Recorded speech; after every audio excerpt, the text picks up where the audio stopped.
for your words. అందరికీ నమస్కారం. ఈ క్షణం ఇది నా సక్సెస్ మీట్లా అనిపిస్తుంది. అలాంటి ఓవర్వెల్మింగ్గా నేను ఒక ఆనందం పొందుతున్నాను. ఎందుకో తెలీదు, ఇక్కడ కావలసిన ఉన్న వాళ్ళందరూ కూడా నాకు ఎంతో కొంత ఎప్పటి నుంచో పరిచయం ఉన్నవాళ్ళు, ఎంతో ఆప్యాయత పంచుకున్నవాళ్ళు.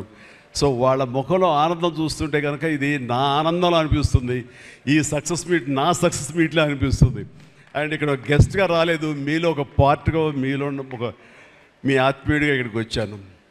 అండ్ ఈ సినిమాకి ముందు నేను నాకు కలిసినప్పుడు ఎట్లా ఉంది ఏంటి సినిమా మీ రాబోతుంది కదా అంటాను. డిఫరెంట్ క్యారెక్టర్ నేను అటెంప్ట్ చేశాను. And Dhanush is a lead character.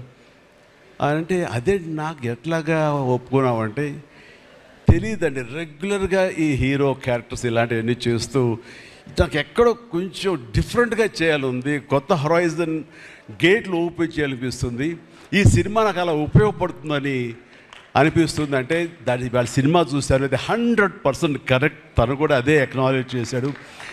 ఈ సినిమా తర్వాత ఒక 40 ఏళ్ళు ఉంటాను ఇందాక తను అన్నమాట వాస్తవం.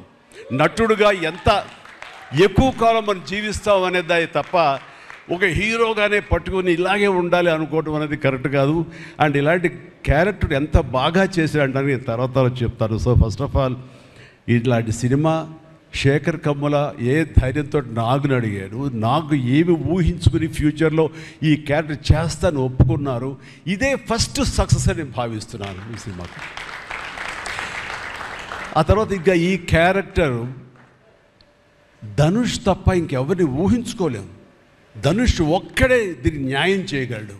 తన పెర్ఫార్మెన్స్లో అనిపించింది క్యారెక్టర్ చూసిన తర్వాత. నిజంగానే తిరుపతిలో సినిమా చూస్తుంటే తిరుపతిలో ఓపెన్ చేసేటప్పుడు కింద ఒక యాక్సిడెంట్ అయ్యే ముందు బెగ్గర్స్లో కూర్చున్నప్పుడు ధనుష్ అని గుర్తించాలి. నాకు ఆ పరిగెత్తేంతో నాకు గుర్తించలేకపోయాను.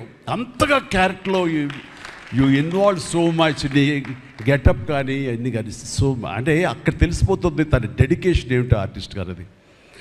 అండ్ ఈ సినిమా ఇది నేను ఒక ఎక్స్పీరియన్స్ తప్ప నాకు ఒక సినిమాగా నేను చూడలేదు, ఒక వాస్తవంగా జరుగుతున్నదిగా అనిపించింది నాకు. అండ్ శేఖర్ కమ్ముల డీటెయిల్డ్గా నేను మిగతా అందరి నుంచి మాట్లాడే ముందు అసలు నువ్వేమిటి, నీ ఆలోచన విధానం ఏమిటి అనేది ఇట్స్ ఎంటైర్లీ డిఫరెంట్. 25 సంవత్సరాల పాటు నువ్వు అనుకున్న విధంగా, నువ్వు అనుకున్న క్యారెక్టర్స్ తోటి, నువ్వు అనుకున్న కంటెంట్ తోటి 10 సినిమాల కంటే ఎక్కువ చేయకపోయినా సరే ఒక్కొక్కటి ఒక ఆణిముత్యంలాగా చేసుకుంటూ ప్రజల గుండెలో, ప్రేక్షకుల గుండెలో ఒక సుస్థిరమైన స్థానం ఏర్పరచుకున్నావు. అండ్ ఆ మధ్యకాలంలో మీరు నా ఒక పోస్టర్, మీరు 25 years పోస్టర్ మీరు రిలీజ్ చేయాలని అనుకున్నప్పుడు అది మీట్ అవ్వడానికి, అతనికి టైం ఇవ్వడానికి నాకు నిజంగా 3-4 days పట్టింది.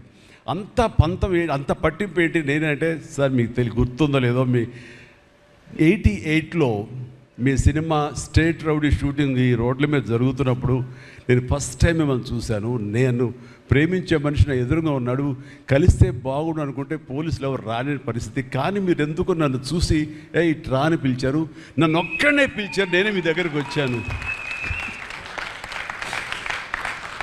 నేను ఎందుకు పిలిచానంటే అతను అందరికన్నా హైట్ ఉన్నాడు కాబట్టి ఏదో తాపత్ర పడుతుంటే రమ్మని పిలిచి ఉంటాను తప్ప అతనేమనుకున్నాడంటే నా లోపల భావాలు కానివ్వండి, నేను నా ప్రేమ కానివ్వండి నేను వ్యక్తం చేయగలిగాను, అది కరెక్ట్గా కనెక్ట్ అయింది అని తను అనుకున్నాడు. బట్ ఏమనుకున్నా సరే వచ్చిన తర్వాత నన్ను మీట్ అయిన క్షణం ముందు వరకు భవిష్యత్తులో ఏం చేయాలో తెలియదు, ఎడ్యుకేషన్ ఉంది కాబట్టి ఎట్టెళ్ళాలో తెలియనటువంటి 17-18 years ఉంటాయి అప్పుడు అతనికి. 36 years అయిపోయింది కలిసి, ఫస్ట్ టైం కలిసి. ఆ క్షణాన నన్ను చూడగానే, నాతోటి కూర్చోగానే, నాతో మాట్లాడగానే, నేను నా షేక్ హ్యాండ్ తీసుకోగానే ఆ క్షణం డిసైడ్ అయిపోయింది. అంబిగ్యూటీ, డౌట్ లేదు, ఖచ్చితంగా నేను సినిమా ఇండస్ట్రీలో సెటిల్ అవ్వాలని ఆ రోజు నిర్ణయించుకొని తను చెప్పడం అన్నది నాకు ఎనలేని సంతోషంగా ఉంది. నేను గర్వించే, నన్ను ప్రేమించే మనిషి, నన్ను అభిమానించే మనిషి ఈ రోజున ఈ స్థాయిలో ఉండి ఇంతమంది చేత ప్రశంసలు పొందుతున్నాడంటే కనుక హ్యాట్స్ ఆఫ్. ఇది గర్వం నీవు కాదు, నీలాంటి వ్యక్తి నన్ను ఇన్స్పిరేషన్గా తీసుకుని ఇందులో ఇండస్ట్రీకి వచ్చి నీ సొంత టాలెంట్ తోటి, నీ సొంత ఆలోచనతోటి, నీ కమిట్మెంట్ తోటి ఈరోజు ఈ స్థాయికి ఉన్నందుకు ఫస్ట్ ఆఫ్ ఆల్ ఈ సిల్వర్ జూబ్లీ ఇయర్ సందర్భంగా మనస్ఫూర్తిగా నా అభినందనలు మరొకసారి తెలియజేస్తాను. శేఖర్ కమ్ముల ప్లీజ్. అంటే శేఖర్ కమ్ముల సినిమాలు నేను ఎప్పుడు చూస్తూనే ఉన్నాను, అన్నీ చూసాను దాదాపుగా. అది వాస్తవానికి నిజానికి చాలా దగ్గరగా అనిపిస్తాయి. అంటే తన ఫస్ట్ పిక్చర్ చూస్తుంటే ఆ క్యారెక్టర్స్ ఆనందం, రూప వీళ్ళు ఎలాగ ఉన్నారు, ఇంకా ఉండుంటారు కదా అని ఆ క్యారెక్టర్స్ కనబడి తప్ప ఆ యాక్టర్లు కనపడరు. వాళ్ళ తర్వాత చేసిన సినిమాలు మనకు గుర్తుకు రావు, దీంతో కనెక్ట్ అవ్వదు. అలాగే ఫిదా, భానుమతి, వరుణ్, అలాగే ఈ ప్రతిమలో శ్రీరామ్, గోదావరిలో శ్రీరామ్, సీతా మహాలక్ష్మి, ఈ క్యారెక్టర్స్ కనపడతాయి. ఎందుకు చూడండి ఈ సినిమాలో కూడా ప్రతి ఒక్కరు ధనుష్ని దేవా అంటున్నారు, నా ఫ్రెండ్ ఏమో దీపక్ అంటున్నారు తప్ప పేర్లు పెట్టి ఎవరు పిలవట్లేదు, గుర్తుంచుకోవట్లేదు. గబుక్కుని దేవాను వస్తుంది. నాకు అలాగే అనిపిస్తుంది ఇప్పుడు. అంటే క్యారెక్టర్ని అంతగా ప్రొజెక్ట్ చేస్తారు. ఇంతకంటే బెస్ట్ ఎగ్జాంపుల్ లేదు. ఎప్పుడో చూసి సినిమాలకి ఆ క్యారెక్టర్స్ పేరు, నా సినిమాలో నా క్యారెక్టర్స్ నాకు పేరు గుర్తుండవు నాకు. అలాంటిది తన సినిమాలో క్యారెక్టర్స్ ఇప్పటికీ గుర్తున్నాయి నాకు. రూప అనే పేరు ఎందుకు గుర్తుంది? అందులో తండ్రి పాత్ర మెంటల్గా రిటార్టెడ్, రూపాన్ని పిలుస్తాడు. ఆనంద్ అఫ్కోర్స్ హీరో పేరు, అది గుర్తుండిపోయింది. అట్లాగే వరుణ్ సినిమాలో ఫిదాలో భానుమతి సెపరేట్ కేజ్ అంటుంది కదా ఒక డైలాగు, సెపరేట్ పీస్ ఏదో అంటుంది. అలాగే హైబ్రిడ్ పెళ్ళి అంటుంది. అలాగా తన క్యారెక్టర్స్ గుర్తుండిపోతాయి. అది తన గొప్పతనం. అవి వాస్తవికంగా ఎక్కడో ఇంకా ఉండుంటాయి, వాళ్ళు ఎక్కడో జీవించుంటారు అన్న ఫీలింగ్ ఇస్తుంది. అలాంటి రియల్గా అతని కాన్సెప్ట్ కానీ అది చెప్పాలంటే అదొక పిచ్చి. నేను అనుకున్నది తప్ప ఇంకో అలాగా కాదని. ఇందాక నాకు అన్నారు కదా, నేను మామూలుగా ఎప్పుడు వచ్చే విధంగా నడుచుకుంటూ వస్తుంటే నాకు అలా వద్దు ప్లీజ్, దయచేసి మీరు నా క్యారెక్టర్ నడవాలి. నీ క్యారెక్టర్ నడవాలంటే ఎలా నడవాలి తెలియదు నాకు. నాకు వచ్చిన నడకే ఇది అని చెప్పి ఇందాక ఎదురు అనుకుంటాం. నాకు తెలిసిన నడకే ఇది కాదండి, మీ హీరోలా నడుస్తున్నారు, స్టైలిష్గా నడుస్తున్నారు. నేను స్టైలా, నేను హీరోలాగనా అని అంటే కాదు అంటూ ఆ క్యారెక్టర్ చూస్తుంటే నాకు మీరు చాలా డిఫరెంట్గా కనపడ్డారు. నాకు రెగ్యులర్గా కనపడలేదు. మీకుండే ఆ కింగ్ నాగ్ అని కానీ, ఆ గ్లామర్ మన్మధుడు యొక్క స్టైల్, ఒక చామ్ ఉంటుంది కదా. ఈ సినిమాలో అది కనపడకుండా జీవితంలో నలిగిపోయినటువంటి, మానసికంగా ఫిజికల్గా నలిగిపోయినటువంటి ఒక మనిషి కనపడుతున్నారు. అది మీ క్యారెక్టర్. ఏంటి ఇలాగుందేంటి నలిగిపోయినట్లుగా? బహుశా జైలు నుంచి బయటికి మళ్ళీ ఎప్పుడు వచ్చినప్పుడు మళ్ళీ ఫుల్ గ్లామర్లో కనపడతాడేమో సూటు గిట్ వేసుకుని. అంటే అప్పుడు కూడా భారంతోటో, మానసికంగా ఆ ఒక దీనితోటో, ఆ సంఘర్షణతోటో, ముఖంలో ఆ హెవీనెస్ తోటో, జీవితంలో ఏదో పోగొట్టుకుని ఏదో సాధించాలని, ఏదో అనుకోవాలని, ఏదో రకంగా అయిపోయినట్లా ఈ పరిస్థితుల్లో అన్న మీమాంసలో నలిగిపోతాం. ఆ నలిగిపోవడం అనేది ఫిజికల్గా and appearance wise, performance wise చూపించగలిగాడంటే అది హ్యాట్స్ ఆఫ్ నాగ్. మీరు అన్నట్లుగా ఇది మీకు డిఫరెంట్, ఇంకో కోణం నుంచి మీకు హొరైజన్ మీకు ఓపెన్ అయ్యింది, ఇంకొక డోర్ ఓపెన్ అయ్యింది. తద్వారా బోల్డ్ అని ఫెంటాస్టిక్ క్యారెక్టర్స్ వస్తాయి. అండ్ మీరు అనుకున్నది ఉంటుంది, మీ లాంజివిటీ ఇంకా పెరుగుతుందని అనుకుంటున్నాను. మీ దోవలో నేను కూడా మీకు సమంగా నేను వచ్చేస్తాను నేను అనుకుంటున్నాను. అంటే ప్రతిసారి నాకు అన్ని విషయాల్లో కూడా నాకు సోర్స్ ఆఫ్ ఇన్స్పిరేషన్ అనిపిస్తుంది. అది హెల్త్ కానివ్వండి, కంపోజ్డ్ బిహేవియర్ కానివ్వండి, ఒక ట్రాంక్విల్ ఆలోచనలు కానివ్వండి, స్థితప్రజ్ఞత కానివ్వండి, ఏం జరిగినా సరే అంటే నవ్వుకుంటూ సరదాగా ఉంటాం. ఇవన్నీ చూస్తుంటే నాకు ఎంత ప్రశాంతంగా ఉంటాడు, ఎంత మానసికంగా ఉంటుందని. సో అలాగా ఈ ప్రొఫెషనల్గా కూడా ఈ సినిమాతోటి తను వెళ్ళే దారిలో వై నాట్, నేను కూడా రేపు పొద్దున ఏదైనా అవసరం వచ్చి ఓటీటీలో ఏదైనా సినిమాలు చేయాల్సి వస్తే కనుక ఏం ప్లాన్ నార్సింగ్ నువ్వే గబున అన్నా కదా, గబుకొని రెడీ అయ్యి వచ్చే రేపు పొద్దున ఇంటికి. సో ఓటీటీలో ఏదో సినిమాలు చేయాల్సి వచ్చినా సరే, వెబ్ ఫిల్మ్ చేయాల్సి వచ్చినా సరే, దానికి కూడా మనం సమాయత్తం అవ్వాలి. దానికి నాకు ఈ రోజున నాకు తీసుకున్న నిర్ణయం నాకు కూడా ఒక ఇన్స్పిరేషన్గా అనిపిస్తుంది. Sir well done. ఈ సినిమా ప్రతి ఒక్కరికి న్యాయం జరిగింది ఈ సినిమాలో. అండ్ నా డైలాగ్ నువ్వు అనేస్తావు నాకు ఇందాక, నేషనల్ క్రష్, నా క్రష్ కూడా. అందుకని నేను ఆ మాట అనను, కానీ అనుకుంటాను అంతే, పైగా మాత్రం నేను అనను. సరే అమ్మా, ఫెంటాస్టిక్ అమ్మా నువ్వు. అండ్ ఇప్పుడు కదా తన ఫస్ట్ సినిమా హీరోయిన్గా వచ్చినప్పుడు ఆ సినిమాకి ఇలాగే నేను గెస్ట్గా వచ్చాను. ఆ రోజు నుంచి తన్ని అబ్జర్వ్ చేస్తుంటే నటనా పరంగా కానివ్వండి, తన ఇమేజ్ పరంగా కానివ్వండి, day by day film after film ఎక్కడికో వెళ్ళిపోయింది. ఇది నేషనల్ క్రష్ కాదు, ఇంటర్నేషనల్ క్రష్ అయిపోయింది అమ్మాయి. అండ్ గాడ్ బ్లెస్ యూ అమ్మా, నువ్వు ఎంత బాగా పెర్ఫామ్ చేస్తావంటే నేను చూస్తుంటే నీ కళ్ళు తప్ప ఇంకేమైనా అట్రాక్ట్ చేసుకోవు, కళ్ళు ఒకలా చూస్తుంటావు నేను. అండ్ ఆ కళ్ళతో ఏం పలికిస్తుంది ఎక్స్ప్రెషన్ అంటే ఇంకా అంత ఇంత కాదు. అండ్ ఈ సినిమాలో ఎంత నిడివి ఉంది, ఎంత లెంగ్త్ ఉంది క్యారెక్టర్ అనే దానికంటే ఎంత ఇంటెన్సిటీ ఉంది అంటే అందులో మాత్రం చూపించగలిగింది ప్రతిదీ. ముఖ్యంగా బిడ్డను హోల్డ్ చేసినప్పుడు ఆవిడ ఒక కన్న తల్లిలాగా, ఒక అమాయకంగా ఒక ప్రియుణ్ణి మోసపోయినప్పుడు వాడి వల్ల ఎక్కేసినప్పుడు నాకు చూడాలందులో సౌందర్య వచ్చేసి అప్పారావు వస్తాడు ఇంకా అటు కోసం వెయిట్ చేస్తానంటే పిచ్చమొహం అన్నట్టు ఫీలింగ్ వచ్చింది. అంత అమాయకురాలాగా ఉంది. అది మళ్ళీ ఇందులో కనిపించింది నాకు, ఆ సౌందర్య కనిపించింది ఆ క్యారెక్టర్ చేయటంలో. You done fantastic job. ఆ తర్వాత సీరియస్నెస్గా పెంచుకుంటూ, ఆ తర్వాత దేవాకి సపోర్ట్గా ఉంటూ అండ్ దేవాన్ని ఓన్ చేసుకునే విధంలో మాత్రం నీ ట్రాన్స్ఫర్మేషన్గా నీ characterization well design and well performed. Fantastic అమ్మా, ఫెంటాస్టిక్. అండ్ ఇంకా మిగతా క్యారెక్టర్స్ అందరూ అన్ని రకాలుగా అన్నీ బాగా చేసినా సరే నిజంగా చెప్తాను, హృదయానికి హత్తుకుపోయిన క్యారెక్టర్ ధనుష్. అంటే ఈ క్యారెక్టర్కి ధనుష్ తప్ప ఇంకెవరు లేరని, ఇంకెవరు చెయ్యలేరు. ష్యూర్ ఇంకొక హీరో లేడు. అంత పెర్ఫార్మ్ ఇచ్చి హీరో ఇమేజ్ ఉండి, స్టార్ ఇమేజ్ ఉండి, అన్ని రకాల కాంబినేషన్లో ఉండి చేసే మనిషి అంటే the one and only star in India is Dhanush. ధనుష్ని మైండ్లో పెట్టుకుని ఈ క్యారెక్టర్ డిజైన్ చేసావా శేఖర్? లేదు, నీ క్యారెక్టర్కి అతను అనుకోకుండా సరిపోయాడా అని అంటే నాకు లేదు. నువ్వు ధనుష్ని దృష్టిలో పెట్టుకుని క్యారెక్టర్ డిజైన్ చేసేవేమో అని అనిపిస్తుంది నాకు. ఎందుకంటే ఈయన సపోజ్ నేను చేయలేని శేఖర్, వెరీ సారీ, நான் ரொம்ப பிஸியாக இருக்கேன், நான் பண்ண முடியாது అని சொன்னா என்ன பண்ணுவேని? ఎవరున్నారు చేయడానికి? నన్ను అడిగితే నా వల్ల కాదు, నాకు వద్దని బాబు ఈ కష్టాలు ఇవి నాకు ఇలా ఎవరు లేరు. అంత న్యాచురల్గా ఆ క్యారెక్టర్లో ఇమిడిపోయి ఆ క్యారెక్టర్ని అంత బాగా చూపించడం అనేది ధనుష్ తప్ప ఇంకెవరు లేరు. ధనుష్ నీకు బెస్ట్ యాక్టర్ అని చాలా మామూలు అయిపోయింది. మాకు ఎప్పుడైనా వస్తే వావ్ నాకు వచ్చిందో నేషనల్ బెస్ట్ యాక్టర్ అనుకోవాలి తప్ప నేను. బట్ నీకు ఇది మామూలు అయిపోయింది. మళ్ళీ ముందస్తుగా నీకు అడ్వాన్స్గా చెప్పేస్తున్నాను, నీకు కంగ్రాట్స్. నీకు బెస్ట్ యాక్టర్ అనేది ఖచ్చితంగా రావాలి. లేకపోతే నీకు నేషనల్ అవార్డ్స్కి అనేదానికి మళ్ళీ అర్థం లేదు.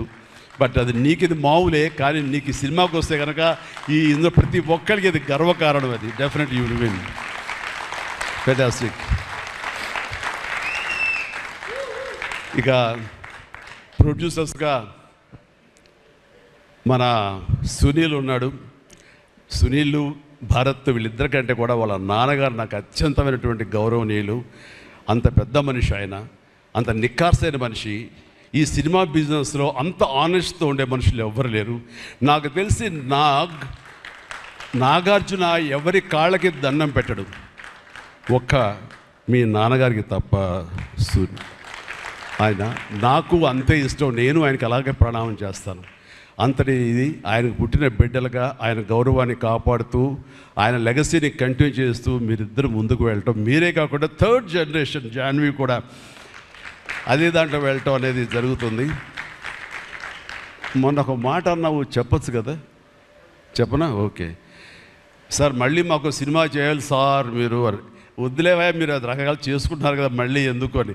సార్ మా నాన్నగారు మీ సినిమాలో డిస్ట్రిబ్యూట్ చేసి మేము బాగా డబ్బులు గడించాం సార్ అప్పుడు నైజాంలో. మీరు అప్పుడు నైజాంలో మీ సినిమాలు అంటే నైజాం కింగ్ అనుకునేవాళ్ళం మేము. ఆ తర్వాత మేము కొంచెం ప్రయత్నం చేసాం సార్, మాకు బాగా డబ్బులు వచ్చింది సార్, కానీ అల్లు అరవింద్ గారు ఇక్కడ పెట్టేసరికి మాకు అవకాశం లేకుండా పోయింది. ఏమనట్లే ఇప్పుడు అది కట్ చేసేస్తాలే ఆ ముక్క, లేదు అది ఎడిటింగ్లో తీసేస్తాలే. అంటే సికింద్రాబాద్లో గీతార్స్ పెట్టారు కదా, అందుకే మీకు సినిమాలు రాకుండా పోయి సరే పక్కన పెట్టేద్దాం. ఆ తర్వాత మీ థర్డ్ జనరేషన్ జాహ్నవి సినిమా తీసి ప్రొడ్యూసర్గా అమ్మాయి రావాలనుకుంటుంది అనుకున్నప్పుడు I wish all the best for her. ఎప్పుడు కలుస్తాను అన్నాను, అదేదో మీరు ఇస్తే మీతోటి అమ్మాయి అడిగిన 3 జనరేషన్స్లో మా ఫ్యామిలీతోటి మంచి సంబంధం ఉన్నట్లు అవుతుంది అన్నారు. పాప మీ నాన్న అడిగారు, ఇంటికి వచ్చి చెప్పారు లేదో నాకు తెలియదు, but we are doing.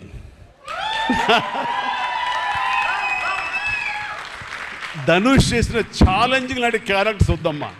Fun oriented, mass oriented, మనది సరదాగా గ్లామర్ ఇంతే. Okay, right.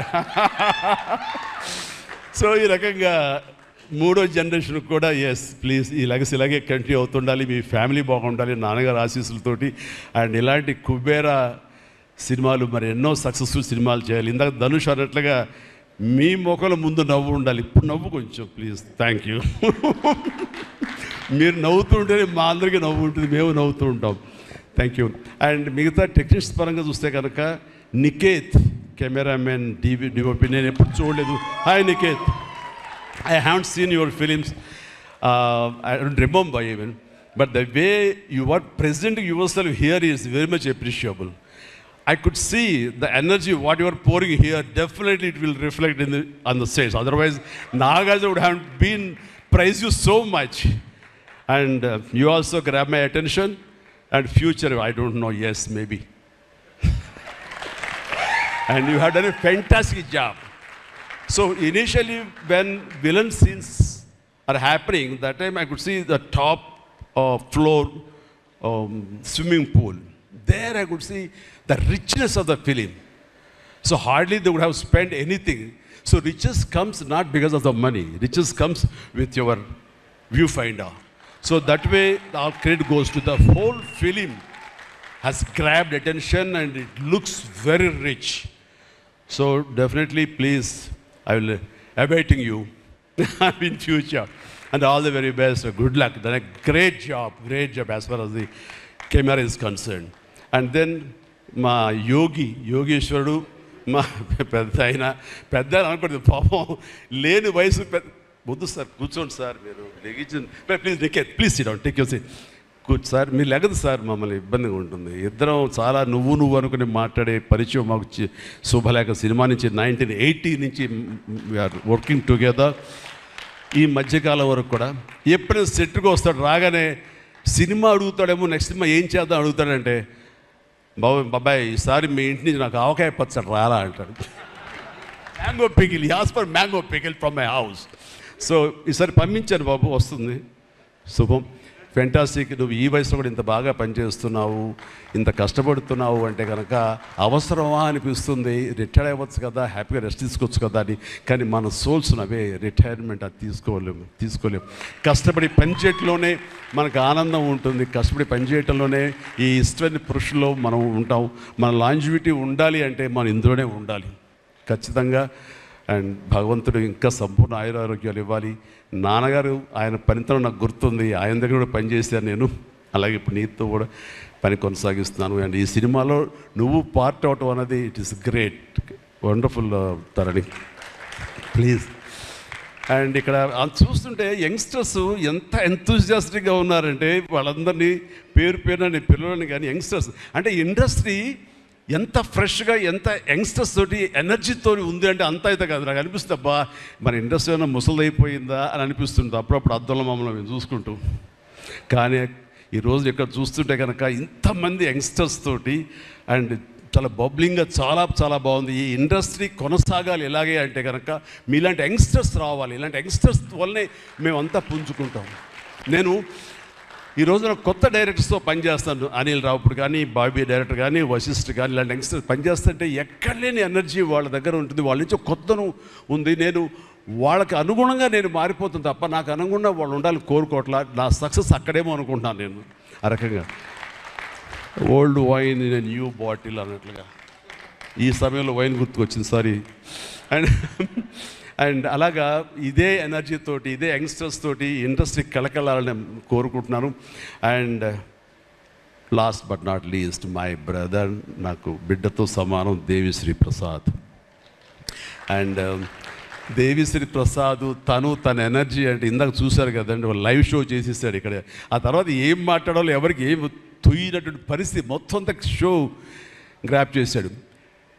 బట్ నేను మళ్ళీ కమ్బ్యాక్ తర్వాత పొలిటికల్గా కొన్నాళ్ళు ఉండి 1915లో 150 సినిమా చేసిన దగ్గర నుంచి, అంతకుముందు తన సినిమాలతోనే ఎంబీబీఎస్ కానీ జిందాబాద్ కానీ అన్నీ అయిన తర్వాత మళ్ళీ తన వలన నా మ్యూజికల్ అనేది ఏర్పడేదేమో అనుకుంటున్నాను. అలాంటి గ్రేట్ మ్యూజిక్స్ నాకు ఇచ్చి మళ్ళీ నేను నిలబడడానికి దోహదపడ్డాడు మనోడు. యూ ప్లీజ్ వద్దు అలా చేయదు ప్లీజ్, దోహదపడ్డాడు. నేను సరస్వతి పుత్రులయ్యా ప్లీజ్ బంగారం ప్లీజ్. అండ్ తను ఎనర్జీ డే బై డే పెరిగిపోతుంది, తన టాలెంట్ డే బై డే పెరిగిపోతుంది. ఇక నేషనల్ నుంచి మన రీజనల్ నుంచి నేషనల్ లెవెల్కి ఎలా ఎదిగిపోయాడో మనం చూసాము. ఆ హోల్ ఇండియా తన గురించి ఎలాగా కీర్తిస్తుంది అనేది మనం ఈ పుష్ప 1 and 2 చూస్తున్నాము. ఇప్పుడు ఈ సినిమా కుబేర్లో కూడాను ఎక్కడ డ్యూయట్ సాంగ్స్ లేవు కదా అని అనిపిస్తుంది, కానీ ఒక సాంగ్ ధనుష్ పాడిన ఆ సాంగ్ ఎంతగానో ఆకట్టుకుందంటే అంతా ఇంత కాదు. దానికి ఇద్దరు ఒకరొకరు కాంప్లిమెంట్ చేసుకుంటూ ఆ సాంగ్ అంత బాగా హిట్ అవడానికి దోహదపడింది. అట్లాగే సినిమా చూస్తుంటే మ్యూజికల్గా ఉంది తప్ప నాకు ఎక్కడ డ్యూయట్ సాంగ్స్ వేరే లేవి అనే ఫీలింగ్ రాలేదు. And that's the magic of Devi Sri Prasad. రికార్డింగ్లో కూడా చాలా హృదయంగా మదర్ తోటి పాడిన పాట రోడ్డు మీద యాక్సిడెంట్ అయిన తర్వాత అబ్బా కన్నింటికి నీళ్ళు వచ్చేస్తుంది నాకు. మన రైతుల మీద పాడే గుర్తుందా మన 150 సినిమాలో నీరు నీరు నీరు అంటూ దాన్ని మరిపించిన సాంగ్లో అనిపించింది. అండ్ అది వెరీ మచ్ రిలవెంట్ సాంగ్. అట్లాగా తన ఆర్ఆర్ బ్యాక్గ్రౌండ్ కూడా తన సాంగ్స్ ద్వారా అవన్నీ కూడా అత్యద్భుతంగా కనిపించేలాగా వినిపించేలాగా చేశారు. దానికి దోహదపడినటువంటి లిరిసిస్టులు ఇక్కడే ఉన్నారు. భాస్కర్ భట్లాను, ఇందాక ఇంకో ఆయన పేరు చెప్పారు నందకిషోర్ గారు, అలాగే మన చంద్రబోస్ గారు. అండ్ వీళ్ళందరూ కూడా నేను హృదయపూర్వక అభినందనలు తెలియజేస్తాను. అండ్ ఈ రోజున ఇక్కడ రావటం అన్నది నేను చాలా ఆనందం అనుభవిస్తాను ఇక్కడ మీ అందరితో పాటు. అండ్ ఇలాంటి సినిమాలు రావాలి, ఎందుకంటే సినిమా సక్సెస్ అనేది గగనం అయిపోతున్న రోజులు ఇవి. థియేటర్స్కి ఆడియన్స్ రప్పించడం అనేది మహా గగనం అయిపోతున్న రోజులు ఇవి. రావటం కష్టంగా ఉంది. ఎలాగ సినిమా థియేటర్లు కానివ్వండి ఇవి ఎట్లాగ సస్టైన్ చేయాలి, ఎలా నిలబడాలి అనేది చాలా క్లిష్ట పరిస్థితుల్లో ఇలాంటి సినిమాలు, ఇలా కంటెంట్ ఉన్న సినిమాలు, అంటే హృదయంగా ఉన్న సినిమాలు, ఎమోషనల్ సినిమాలు and big event big films ఇందాక చెప్పినట్టుగా మనవాడు అవన్నీ కూడా ఆడొచ్చు. కానీ ఇలాంటి సినిమాలు కూడా ఆడి కంటెంట్ మనం సరిగ్గా ఇవ్వగలిగితే, వాళ్ళ హృదయాన్ని మనం తాకగలిగితే ఖచ్చితంగా ఈ సినిమాలు చూస్తారు, థియేటర్కి వస్తారు అనే ఒక ధైర్యాన్ని భరోసాని ఇచ్చిన సినిమాలు ఈ మధ్యకాలం చూస్తున్నాము. చిన్న సినిమాలు అయితే పెద్ద సినిమాలు అవుతాయి. అందులో ఈ రోజున శేఖర్ మీరు మరొకసారి నిరూపించారు. ఇందాక ఎవరో మిమ్మల్ని చేశారు, నిజంగా మనస్ఫూర్తి చెప్తాను, క్రెడిట్ గోస్ టు యూ. ఒక ధైర్యాన్ని ఇచ్చింది ఇలాంటి సినిమాలు చేయొచ్చని. ఇంకా ఈ పెద్ద సినిమాలు తప్ప, రక్తపాతాలు తప్ప, కొట్టుకోవడాలు తప్ప, నరుకోవడాలు తప్ప ఇంక ఇలాంటి సినిమాలు రావా, వస్తే చూడరా, ఇవన్నీ 10 రోజులు ఆగితేనో నెల ఆగితేనో ఓటీటీలో చూసేద్దాంలే అని దాంతో ఉండిపోతారా, ఏమైపోతుంది ఇండస్ట్రీ అనేటువంటి ఒక అభద్రతా భావం నుంచి ఈ సినిమా ద్వారా ఇలా తీయగలిగితే, సత్తా చూపగలిగితే, హ్యూమన్ ఎమోషన్స్ని టచ్ చేయగలిగితే, కంటెంట్ కొత్తగా ఉండగలిగితే కనుక థియేటర్కి వస్తారు, చూస్తారు భరోసా ఇచ్చావు. Thank you so much. And God bless you, God bless you, and God bless you all. Please ప్రతి ఒక్కళ్ళు నాకు ఈ అవకాశం ఇచ్చినటువంటి ప్రొడ్యూసర్స్ గారికి, రామ్మోహన్ రావు గారికి, అలాగే భారత్ పాప నీకు కూడా అందరికీ నా హృదయపూర్వక ధన్యవాదాలు. మరొకసారి ఇక్కడ ఉన్నటువంటి 50 మంది యంగ్స్టర్స్కి అండ్ రెస్పెక్టెడ్ టెక్నీషియన్స్కి నా శుభాకాంక్షలు, నా ధన్యవాదాలు తెలియజేస్తాను. మరొకసారి love you man, love you, love you, love you, love you, love you. God bless you. And ఇప్పుడు మీ దారిలో నేను నడుస్తాను. Follow the leader. Thank you Shyamala, you done a good job. God bless, God bless. Thank you sir, thank you so much. We all love you. కుబేరాకి ఇప్పటి వరకు వచ్చిన appreciation ఒక ఎత్తు, ఈరోజు ఈ మెగా కాంప్లిమెంట్స్ ఇంకొక ఎత్తు అని చెప్పాలి. Thank you so much sir. ఒక్కసారి వేదిక పైన ఉన్న వాళ్ళందరూ కలిసి